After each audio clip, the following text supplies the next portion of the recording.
Buenas noches, bienvenidas y bienvenidos. Gracias nuevamente por estar en este programa. Y bueno, pues continuamos en esta serie que hemos desarrollado en Medellín, Colombia, en el marco del Festival del Premio Gabriel García Márquez, que impulsa la Fundación García Márquez, como sabemos, y que nos permite, bueno, conversar con grandes personajes del periodismo en América Latina, y hemos tenido oportunidad de presentarle varias charlas de diferentes temas, de diferentes países y con diferentes ópticas y ángulos. Para mí es un gran gusto poder presentar en esta ocasión a dos grandes periodistas brasileños que participan en estos encuentros y en estas mesas, y que, bueno, los hemos invitado a hablar precisamente de Brasil y de lo que están viendo en este foro y de lo mucho que hay que hablar de América Latina. Saludo a Rosenthal Alves, que es un muy reconocido profesor investigador de la Universidad de Texas, director del Centro Knight para el Periodismo de las Américas, también ahí ubicado en este lugar de la Unión Americana. Él formó parte del equipo ejecutivo del Journal de Brasil, allá en Río de Janeiro, entre otras muchísimas cosas. Pero me quedo en esta parte porque Rosenthal, pues, es un periodista muy reconocido a nivel continental, y te aprecio que compartas con CNN lo que ahora vamos a platicar. Bienvenido. Muchas gracias. Y gracias a Marcelo Beraba, un director importante, desde luego, en su país, de este diario Estado de Sao Paulo. Forma parte de la Asociación Brasileña de Periodismo de Investigación, entre otras muchas cosas también, y parte de estas discusiones de colegas periodistas en esta región del continente. Muchas cosas que decir, pero desde luego Brasil atrapa la atención por mil razones. Estamos observando un proceso como no habíamos visto en un país de América Latina, y en Brasil desde luego, en donde investigaciones de alta potencia están colocando a las estructuras de poder en procesamientos judiciales, y esa espiral cada vez sube más, y estamos viendo cómo se realizan investigaciones de la potente petrolera, que ahora lleva a funcionarios y a empresarios de muy alto nivel a la cárcel. ¿Podrías, Rosenthal, describir qué pasa en Brasil si te pidiera una cosa de ese tamaño? Sí, bueno, es difícil hablar en pocas palabras, pero es un proceso histórico, desde luego.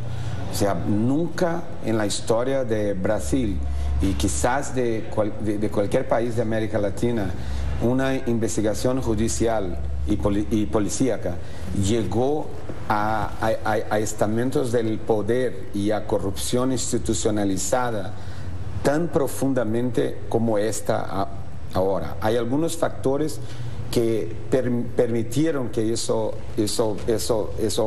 pasara. El número uno es un juez joven llamado Sergio Moro, que hizo otras investigaciones antes y que terminó perdiéndolas porque el sistema lo atrapó, pero que estudió, que se aprovechó de nuevos instrumentos jurídicos que hay en Brasil, y que ahora no está perdiendo. O sea, la confluencia de tener un juez que, además de estudioso, cree en la transparencia. O sea, que cuando sabe algo, lo pone en internet para que todos y avisa a los periodistas. O sea, que los periodistas saben también. Queda mucho más difícil para las fuerzas ocultas parar el proceso.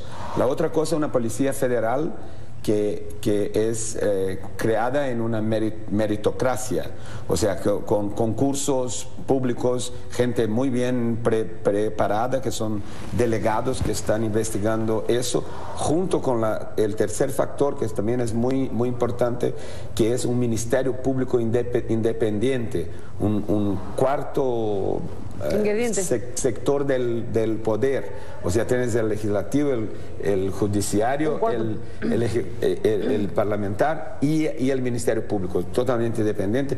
También meritocracia, con jóvenes muy estudiosos, abogados que están en eso. Y el último es lo que llamamos en Brasil de la delación premiada, algo que aprendimos en las películas de Hollywood, que nuestras leyes napoleónicas no contemplaban, que era negociar la sentencia con el investigado, es decir, sí colabora con la justicia. Sí colabora con la justicia. La conjunción de esto está causando toda esta esta bomba atómica política en Brasil. Una bomba atómica, creo que es una expresión apenas justa para lo que está pasando. Marcelo, ¿cómo lo ves tú? Es un marco histórico, de hecho. Es un marco histórico por la extensión, por el método de trabajo que Rosenthal ha descrito. Son jóvenes, una generación nueva de Ministerio Público y que tiene una innovación en su método de trabajo que está de una manera sorprendiendo los grandes escritorios de grandes oficinas de abogados, ¿no? Brasil tiene una tradición muy fuerte de como buffet, ¿no? Como bancas de... Las grandes bancas de que siempre... ¿Buffet de abogados? Buffet de abogados. Esto, que siempre actuaron muy fuertemente en el Supremo Tribunal y todo, pero de esta vez ellos están siendo sorprendidos con la rapidez que ellos están trabajando, la transparencia que ha descrito Rosenthal, con el preparo. Ellos estudiaron mucho manos limpias, y otros grandes casos que frustraron, y tiene un dominio sobre estos recursos digitales de grandes bancos de datos que está sorprendiendo a todos, ¿no? Y la cuestión de transparencia es muy importante porque se pregunta mucho el papel de la prensa, por ejemplo, ¿no? Hoy no hay infiltración casi en esos casos. Está colocando a disposición de toda la prensa. Los depoimentos son millones se calcula que hoy hay como a disposición cerca de 1 millón de documentos del Ministerio Público, Policía Federal. Todo abierto. En internet. Todo abierto. Entonces, el trabajo de la prensa es un trabajo muy importante de divulgación, de difusión, pero de comprensión del proceso judicial para informarlo. Para informarlo. Pues interesantísimo lo que nos cuentan Marcelo Rosenthal. Permítanme hacer una pausa y regresamos en esta conversación hablando de Brasil y su actual circunstancia. Regresamos.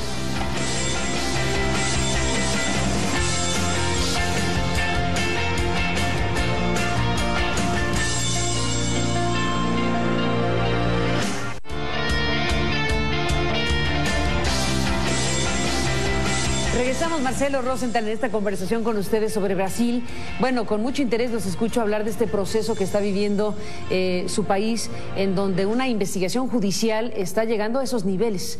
Efectivamente, vemos el empresario más poderoso petrolero en la cárcel, un personaje con presencia en todo el continente, con inversiones en todo el continente, preguntas en el continente si esa situación judicial con esa empresa petrolera va a afectar otras inversiones que están echadas a andar en otros lugares del mundo. Pero más allá de eso, creo que es importante preguntar sobre cómo es que Brasil finalmente logra adquirir esta autonomía para sus poderes judiciales. ¿Cómo logra que un ministerio público sea suficientemente independiente que pueda investigar con apertura y con transparencia los estadios empresariales y políticos de Brasil? ¿Cómo es que llegan a ese punto? Bueno, en primer lugar, yo creo que es importante notar que eso es consecuencia de la Constitución de 1988. O sea, Brasil sale de la dictadura militar en 1985 y se convoca una asamblea constituyente como para que refundar la república. Y el presidente del Congreso en esa época, de la asamblea constituyente, decía que era la Constitución ciudadana. O sea, años después estamos recogiendo los frutos de eso, como por ejemplo el Ministerio Público Autónomo, que no depende de los jueces ni de la policía y puede hacer sus propias investigaciones. Y menos del Ejecutivo. Y menos del Ejecutivo, exactamente. O sea que hay instrumentos nuevos y esta, como Marcelo decía, esta nueva generación de funcionarios, de jueces, de procuradores del Ministerio Público que están liderando eso. Y los propios políticos que en algún caso están siendo investigados fueron algunos de los que crearon estas leyes. ¿Por ejemplo? Pero, bueno, por ejemplo, Dilma firmó la ley de la delación premiada, de que puedes negociar la sentencia que vas a tener de prisión en cambio de información, de que expliques cómo funciona la red criminal o la red delictiva. Hasta ahora fueron 28 investigados que optaron por la delación premiada. De estos 28, 22 nosotros conocemos los depoimentos y 6 no sabemos hasta ahora quién son. Porque están en sigilo. Porque la justicia puede proteger. Hasta el momento en que se valida el depoimento, que el Supremo Tribunal dice que puede hacer la negociación y aceptamos la colaboración premiada, hasta entonces es sigilo total. Pero sabemos que son 28 hasta ahora, hasta ese momento. ¿Y no coloca en zona de riesgo a los personajes que colaboran con la justicia al saberse su identidad en cualquier momento del proceso? No, en este caso no, porque están presos. Están presos. No, son crímenes, no todos están presos. Son delitos Varios no están presos más, pero son crímenes de... Cuello blanco. Esto, no son crímenes... No son de narcotráfico. No son de narcotráfico, nada, pero hasta ahora esto fue un instrumento muy importante para... Hace un momento mencioné que el asunto ha llegado a niveles muy altos empresariales y del ámbito político. ¿Qué sucede con el sector empresarial en esta investigación? Bueno, el hecho de que tienes presidentes de empresas en el cárcel en la cárcel es increíble. Varios de ellos. Son varios. De los más grandes del país, de los más grandes del continente, en la cárcel. Eso es increíble porque...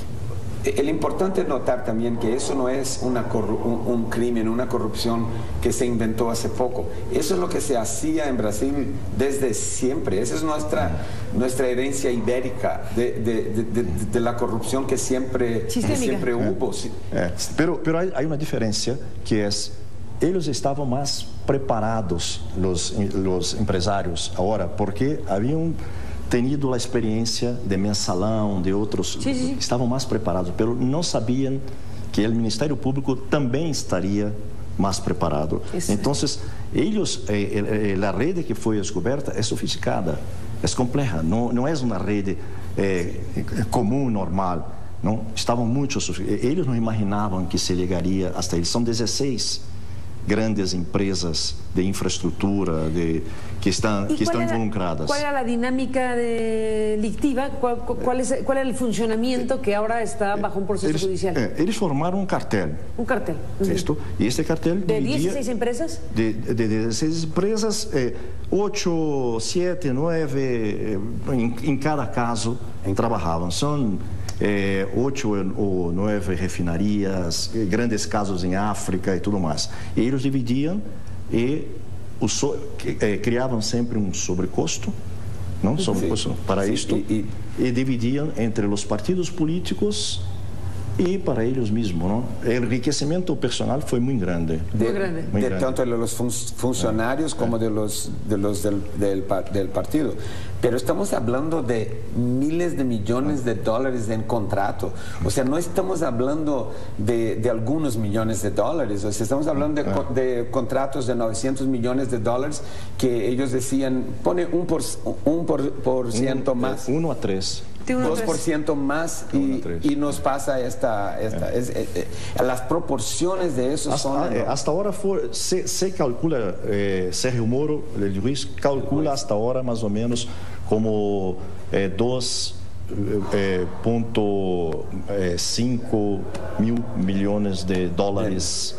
2.5 mil millones de dólares. 2.5 mil. O sea, 2 mil millones de dólares y la mitad de 500 millones de dólares. Exactamente.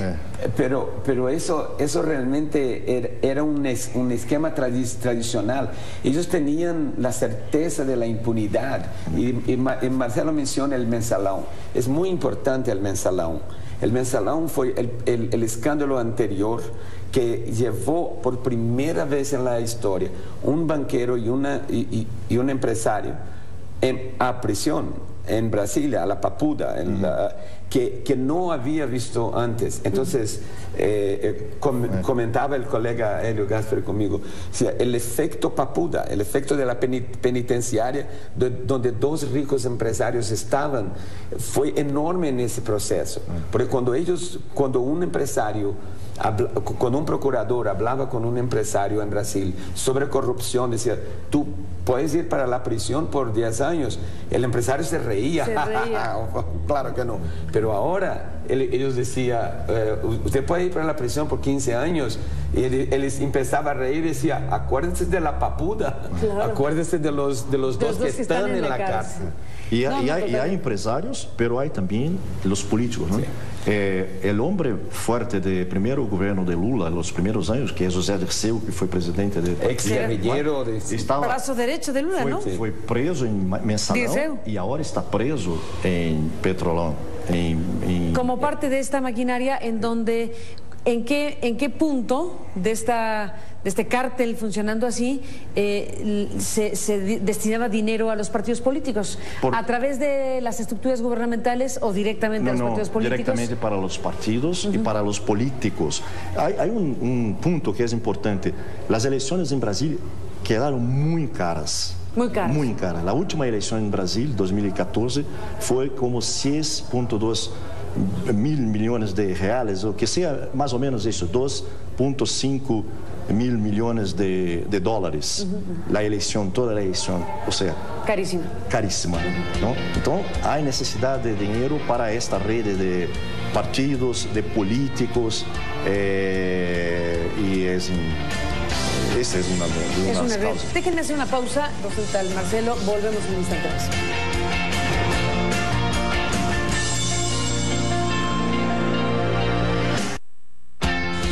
Entramos en la parte final, regresamos en este muy interesante programa hablando de Brasil. Volvemos.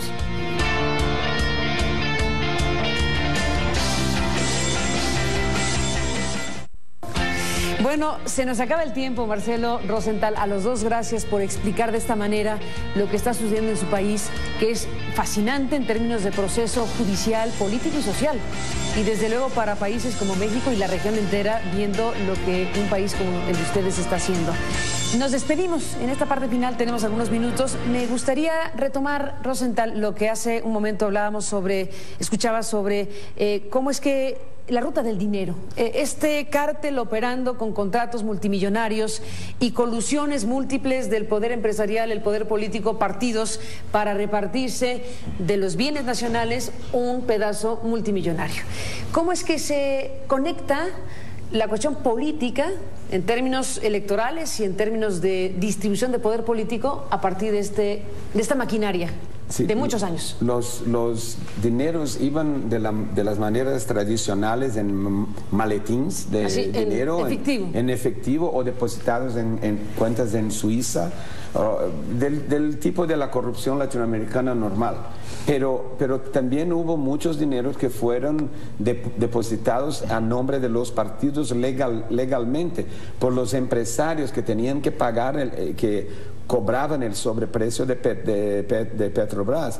Y lo más interesante es que al hacer la cosa legalmente dejaron unas huellas que ahora los procuradores del Ministerio Público y los jueces están mostrando una conexión entre contratos y entre donaciones millonarias legales, pero que hay emails, hay documentos, como decía Marcelo, y delación también, y delación, o sea, cercando todo. Y entonces altamente documentable, se prueba, porque las donaciones eran legales. Así es. Legales, pero en medio de un circuito ilegal. Es un proceso todo con muchas pruebas. Es muy consolidado, muy sólido. ¿Con qué te despides, Marcelo? ¿Cuál sería tu comentario final para este programa? Es un proceso muy positivo, muy positivo. Vivimos una crisis... ¿Le va a costar la presidencia a Dilma? Es posible, no es cierto, no es seguro, pero porque está muy cerca de ella, sí.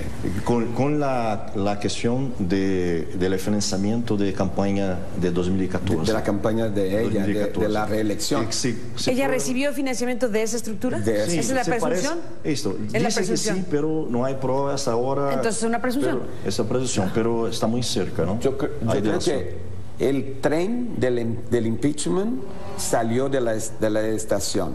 O sea, hay como 22 propuestas de impeachment en el Congreso ahora y el presidente del Congreso tiene que decidir qué es lo que va a hacer, ¿no, verdad? Sí. Y ahora, si el tren va a llegar o no es otra cosa. Es otra cosa.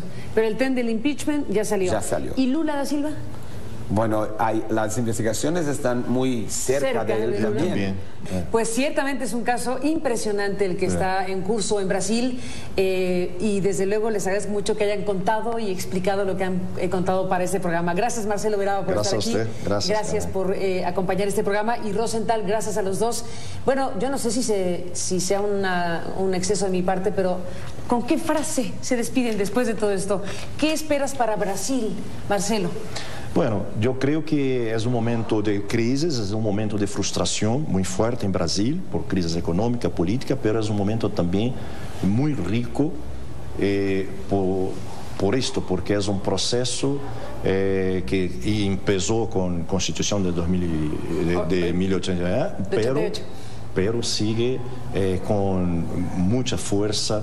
Hay en la población un poco de recelo que puede suceder en el futuro, pero yo creo que es bueno. ¿Con qué te despides, Rosenthal? Yo creo que la cosa va a quedar mucho peor, pero antes de empezar a mejorar y estamos creando un país mejor para nuestros hijos, para nuestros nietos. Esa es mi esperanza. O sea, la conjunción de la crisis económica con la crisis política y el efecto negativo que la crisis política causa en la crisis económica va a hacer daño en los próximos meses y años, pero estoy de acuerdo con Marcelo Beraba que es un momento histórico de mejorar el país de una manera profunda que no habíamos. Somos un poco maníaco, obsesivo, depresivo, que hoy estamos muy eufóricos. Hace 4 años éramos el mejor país del mundo, que con el futuro. No, 2 años. Hace 2 años era Brasil, y ahora el milagro brasileño.